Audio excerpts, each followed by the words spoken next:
So the playbook for Democrats, it's pretty clear. They're going to talk about abortion January 6th, and then media-created hoaxes like this one right here. What do you make of that, and how much does it remind you of what the media did to Donald Trump in 2016?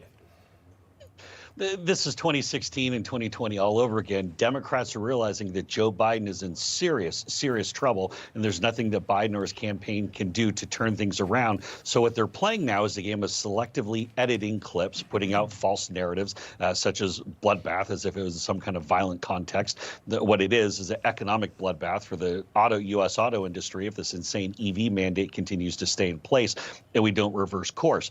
But the real telling point here is that the media is now complicit with the Democrats and with the Biden-Harris campaign in pushing these hoaxes. Unfortunately, I think we're going to see a lot of this as we move towards November. Jason, Mike Pence said over the weekend that he will not endorse his former boss. Did that come as a surprise to the former president?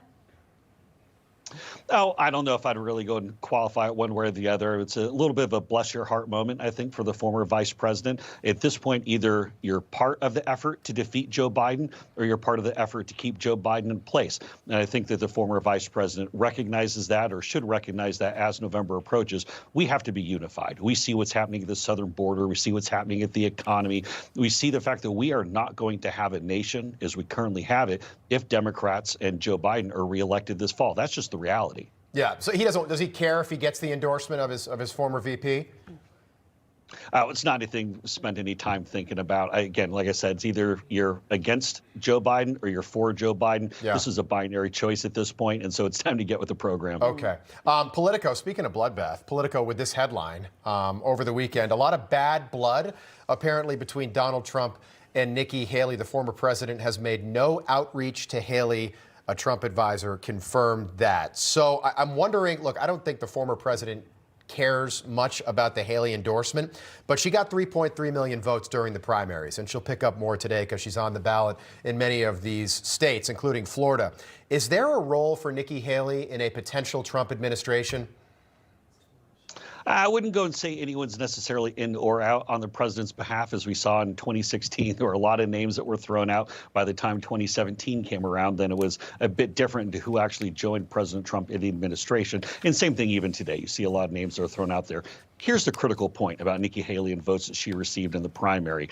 More than half of the votes that she received were behaviorally Democrats or independents. And so they were people who were going to vote against President Trump, and they invaded the Republican primary. When you look at the general election polling, the head-to-head of President Trump versus Joe Biden, President Trump does better with Republicans than Joe Biden is doing with Democrats. Think of all the voters in Michigan, for example, who said they refused to back Joe Biden as they went through that primary. President Trump also leads Joe Biden by somewhere between 4 and 14 points. There's a bit of a range with independents in the general. So independents and the Republican Party solidly united behind President Trump. The only folks backing Nikki Haley were Democrats who are always going to hate President Trump no matter what. So who reaches out to who first? Does the former president have any intention on reaching out to Nikki Haley at all? We're focused on Joe Biden. Again, other folks who maybe ran against President Trump in the primary, they can decide if they want to get on board or not, if they want to have a future in politics. Unfortunately, it looks like some of the candidates who ran against President Trump might not want to do that. But that's meaningless. That's in the rearview mirror. We're focused on Joe Biden. And right now, you look at the polling, both in battleground states and nationally across the board, President Trump is winning. So he's doing something right. And Joe Biden, when you see the squad, you see the pro-Palestinian protesters, the people who refuse to support Joe Biden, especially the way he's going to wreck the U.S. auto industry, the border chaos.